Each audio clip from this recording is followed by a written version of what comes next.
Vamos lá, pessoal. Então, dando continuidade à nossa última aula de Python para concurso público, essa aula de número 5 tem esse mesmo objetivo. Nós vamos continuar com alguns aspectos para continuar a nossa aula de Python, que é a aula número 4.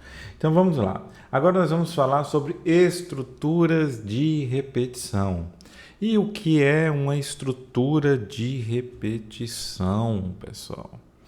Vamos lá, imagina só que aqui é você, tá? Aí você fala assim, ó, blá, blá, blá. Até enquanto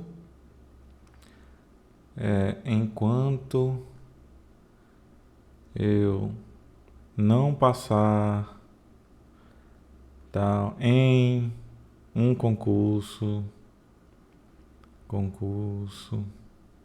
não vou parar de estudar. Não vou parar de estudar. Ou seja, enquanto você não passar, você vai continuar estudando até passar. Isso é uma estrutura de repetição. Então, quando a gente fala esse tipo de coisa, a gente está repetindo. Então, nós temos alguns tipos de estrutura de repetição. Nós temos o laço, o for, que é o para, e o laço while, que é o enquanto. Tá, então como é que funciona aqui na prática? Simples. Para, que é o for. Então aqui nós temos uma lista de strings. Quem viu a aula passada vai lembrar que strings são textos, cadeias de caracteres, que pode ser separado por aspas duplas ou aspas simples. Isso é um texto, uma string, ok? Então vamos lá. Então eu tenho uma lista aqui onde tem maçã, banana e laranja, ou seja, para todas as frutas, ou seja, toda fruta em frutas, ou seja, para toda fruta na lista de frutas, repita isso aqui, ou seja, print. Lembra que na nossa aula que o print é para você mostrar alguma coisa na tela. Então, quando a gente executa esse comando, eu vou colocar aqui para a gente executar no nosso teste. Quando a gente executa esse comando, pessoal, o que vai acontecer? Copiar, vou colar. Quando executamos esse comando, ou seja, para toda fruta dentro dessa estrutura de repetição, ela vai repetir até que acabe a lista de frutas. Então eu poderia colocar aqui outras coisas? Claro que eu poderia. Vamos colocar aqui um bool. Vamos colocar aqui. Já tem manga? Não tem. Manga. Olha só. Se eu executar, para toda fruta que estiver na lista, ele imprime. Ou seja, ele vai repetindo e imprimindo isso até que todas as frutas sejam impressas. Então o Python ele vai olhar cada fruta na lista e vai printar, ou seja, vai apresentar o nome dela, uma de cada vez. Essa é a estrutura de repetição para. E quando é recomendado utilizar ela? Quando você já sabe o tamanho, ou seja, a quantidade dos elementos em que você precisa interar. Ou seja, aqui eu tenho uma lista que, mesmo que essa lista possa aumentar, a lista ela tem um tamanho definido e você pode trabalhar com essa margem, essa expectativa, enfim. Então, teoricamente, o for, no caso, serve para esse motivo, né? Para essa razão. Agora, nós temos o enquanto. Como é que funciona o enquanto? O enquanto, você tem que entender que toda estrutura de repetição, ele tem uma estrutura. Eu vou pegar aqui para vocês, olha. Nós temos aqui os elementos, tá? Então, nós temos aqui os elementos. Nós temos a condição de parada, ou seja, nós temos o iterador, que aqui no caso é fruta, e temos a condição de parada, ou seja, para toda fruta em frutas, ou seja, para todas as frutas aqui que estiverem dentro dessa lista, ele vai imprimir enquanto tiver lista, fruta para ser impressa. Aí ele vai imprimir. Então ele tem uma condição de parada. Só que muitas vezes, ou seja, senão ele vai ficar repetindo infinitamente. Lembra do exemplo que eu dei? Enquanto eu não passar no concurso, vou ficar estudando para concurso, sei lá. Então, qual é a sua condição de parada? Passar no concurso. Então, se você, sei lá, passou num concurso de nível médio que ganha um salário mínimo, de nível, sei lá, fundamental que ganha um salário mínimo. Se sua condição de parada for essa, você vai parar aí e não vai estudar mais. Agora, enquanto o meu salário, vamos colocar aqui, enquanto o salário não for maior que 30 mil, não vou parar de estudar. Ou seja, então você pode passar em vários concursos, pode passar do ensino médio, enfim, fundamental, de técnico especialista, enfim. Se não atender o critério da condição de parada, ele vai ficar repetindo infinitamente, tá? Até alcançar a condição. Então, toda estrutura de repetição, ele tem isso, tem os elementos, que é a fruta, no caso, tem a condição de parada, ou seja, que todos os elementos estejam aqui, e uma ação. Ok. O enquanto, o while, ele tem que ter aqui um contador, que é uma condição de parada.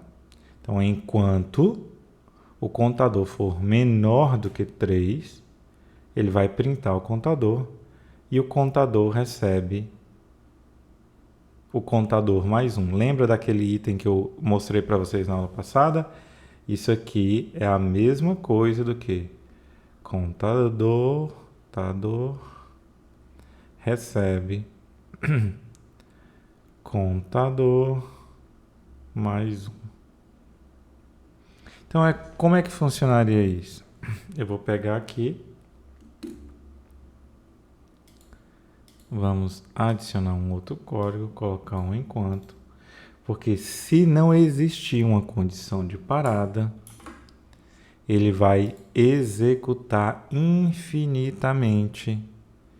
Isso pode fazer o computador travar, pode dar problema em sistemas, pode não chegar ao cálculo que você precisa.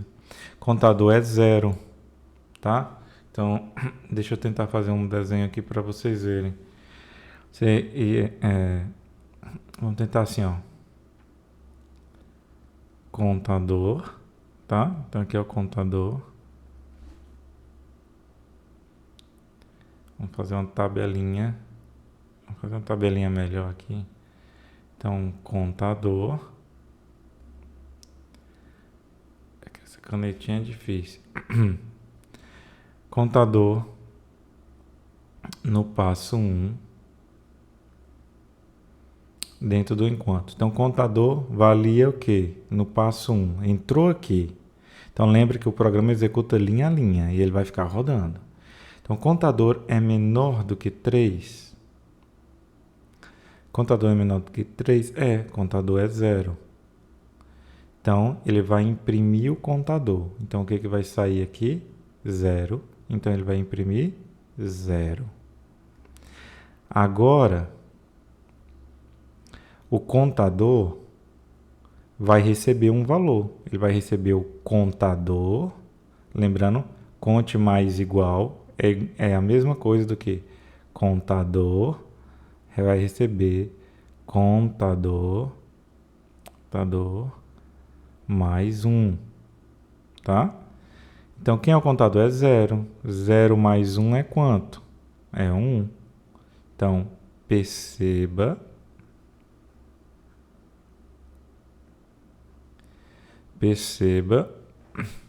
que agora o contador é 1. Então, voltou para o ciclo. Lembra que a estrutura de repetição ela vai repetir? Então, enquanto ela não conseguir uma condição de parada, ela não vai sair de dentro da estrutura de repetição. Vai ficar repetindo até sair. Então, o contador agora vale o quê? No passo 2, ou seja, na segunda interação, o contador aqui vai valer 1. Vamos chamar isso aqui de valor. E aqui, para vocês não se confundirem, nós vamos chamar aqui de passo. Passo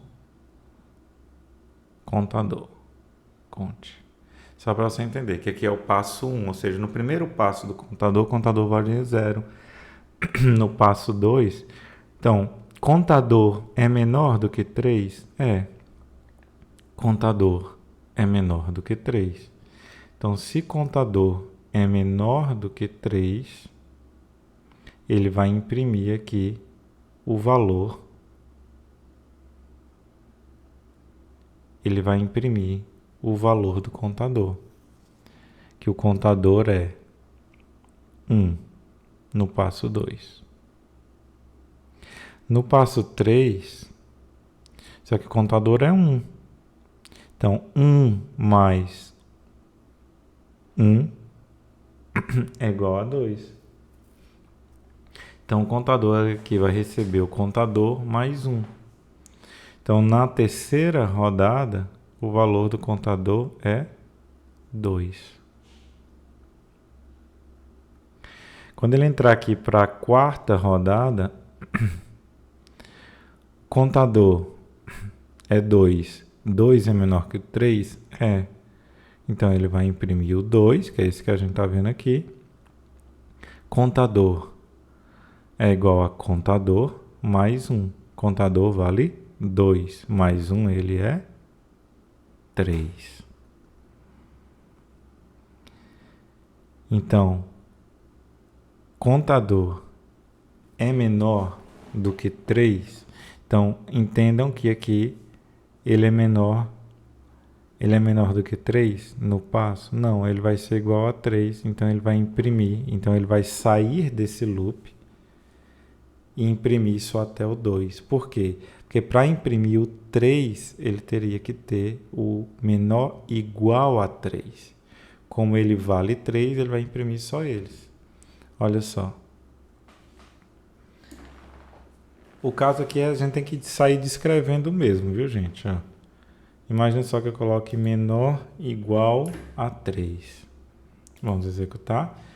Aí ele vai imprimir aqui até o 3. Por quê? Simplesmente porque se é 2, se é 3, 3 é menor que 3? Não, só que aqui eu não mandei fazer nada. Agora, quando eu coloquei se for menor ou igual a 3, então 3 é igual a 3 e ele vai imprimir o 3. Mas o nosso caso aqui, que a gente colocou no material, é só até o 3. Ou seja, enquanto o número contador for menor que 3, o Python mostra um número e aumenta ele em 1 até chegar a 3. E depois disso, o que que ele faz? Ele para. Simplesmente assim, tá? Nós temos, por esses eu vou passar mais rápido, porque esses caem pouco, mas só para mostrar para vocês. Nós temos o comando break e continua, ok? O continue, se der problema, vamos pegar aqui o break primeiro, que é o Python começa a contar, mas para quando chega no número 3, aí ele para, interrompe o loop, a estrutura de repetição. E no 2, o Python pula o número 2 e mostra todos os outros, ou seja, que eu coloquei uma estrutura de repetição aqui dentro. Ó. Vou pegar isso aqui para vocês verem. Os outros vocês podem testar conforme forem aí aprendendo, os que eu passar de forma mais rápida, tá? Lembrando que eu estou focando no que cai principalmente. Aqui deu um errinho, eu só vou me certificar que está tudo certo. Foi até bom acontecer isso. Lembre-se que o Python ele é fortemente identado, ou seja, todos os nomes têm que estar alinhados. Esse if, ou seja, essa estrutura de condição, para estar dentro do for, ela tem que ter esse espaço aqui. Então, ela é fortemente identada, ok? Tá, então aqui ele imprimiu todos menos o número 2, 0, 1, 3, 4. Por quê? Ó, vou repetir até que chegue o tamanho 5. Beleza? Então, na aula passada a gente viu que vai do 0, começa no 0. Então, do 0 ao 4 são 5 números. Se o i, no caso aqui, que é os nossos elementos, for igual, ou seja, se for igual a 2, continua. Ele não faz nada. Então, por exemplo, se eu quisesse não imprimir o 4. Se eu colocasse aqui 4, então ele não imprimiu 4. Foi 0, 1, 2, 3. Ele continua, não faz nada.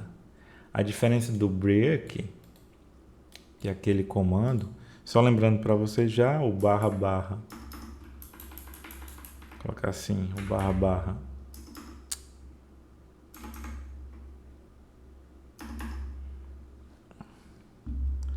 Ctrl barra. Pronto. O jogo da velha significa comentário, tá? Tudo que está dentro daquilo dentro de um jogo da velha ele não executa. Então eu vou mostrar a diferença do continue para o break aqui para vocês. O break chegou no número 2, ele para, tá vendo? Parou o loop, ou seja, vamos lá. Vou estudar até passar no concurso. Aí você foi e passou no concurso de nível fundamental. Parou. Entendeu? Agora, vou ficar estudando para um concurso até chegar no concurso de 30 mil. Aí você vai passando, os que forem de 2 você vai pulando. Enfim, a estrutura de repetição, tá? E eu vou finalizar essa aula com vocês falando de funções. O que são funções? Bebendo água aqui. Vamos lá, pessoal. Funções. Uma função eu coloquei um exemplo aqui que ele funciona como uma receita, tá? Então, quando chamamos saudações, o Python segue a receita e mostra uma mensagem. Por exemplo, a função ela tem essa estrutura aqui, que é def, que é a palavra reservada, e a gente pode colocar qualquer nome. Vamos lá, passei, def passei. Então, estou criando uma função que, assim que eu chamar ela, ou seja, passei no concurso, ela vai imprimir, por exemplo, uhul, que o mundo, assim, graças a Deus, pronto. Então, como é que funciona essa função? Vou executar aqui, você perceba que ela não mostrou nada, mas ela vai ficar no seu código. Eita, ficou passe. Passei. Tá, vou ter que executar de novo. Então, se eu chamo ela aqui, passei. Simplesmente assim. Ela vai executar essa receita, no caso que eu coloquei aqui foi mandar essa mensagem e mostrar essa mensagem para mim. Poderia ser um cálculo, poderia ser chamando funções específicas, por exemplo, de soma. Então, existem as funções que nós criamos, existem as funções pré-definidas, que no Python uma função pré-definida, por exemplo, é o print. Então, se eu escrevo print, que é o escrever coisas na tela, é uma função do Python já pré-definida. Então, a função ela pode ter um parâmetro, ou seja, no meu caso aqui estou mandando fazer um olá, e eu posso deixar ela sem parâmetros. Se ela for um parâmetro obrigatório, não, mas às vezes sim. Então, por exemplo, você pode também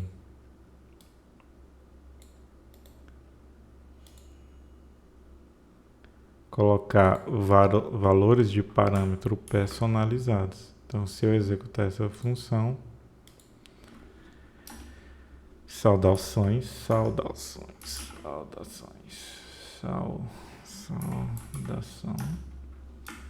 e eu não falar o que eu quero dentro dela, ela vai colocar olá visitante, porque visitante é padrão.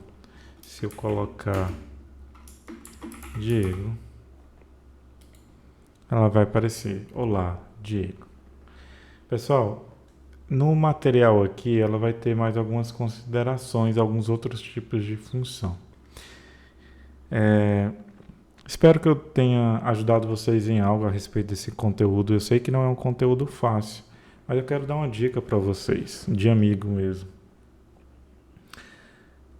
Pegue algumas questões a respeito desse tema e tente colocar nessa ferramenta para você ver o resultado. Esse tipo de conteúdo de computação você não aprende somente lendo.